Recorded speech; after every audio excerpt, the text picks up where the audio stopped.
उनको लब का क्या होगा? इस्लाम के खिलाफ नहीं सुनोगे? इस्लाम क्या हो गया? सुभान अल्लाह।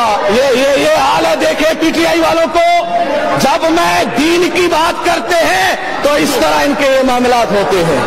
हाँ, मैं तो प्यारे महबूब अलैहिस्सलाम की सहाबा की बात कर रहा हूँ, सहाबा की अजमत की बात कर रहा हूँ।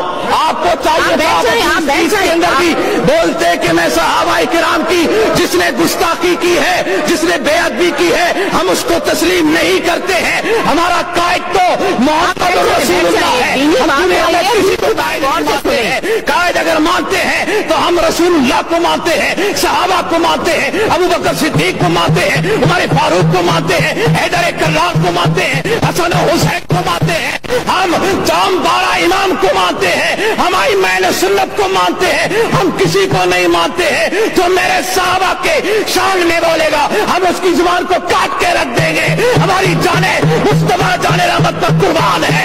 याद रखिएगा, ये दीवाने तुम कहते हो सहाबा डरते थे, सहाबा डरते थे। लाना 1400 साल के बाद भी ये सीने पर गोली खाने के लिए रसूलुल्लाह के लिए मैं तैयार हूँ। जब 14 साल के बाद ये दीवाना तैयार है तो मेरे मुस्तफा के सहाबा को तुम बुरा भला कहोगे? नाना, मेरे प्यारे महबूब अलैहिस्सलाम से मोहब्बत करने वाले ऐसे नहीं थे। उन्होंने अपनी जान का नजराना पेश किया।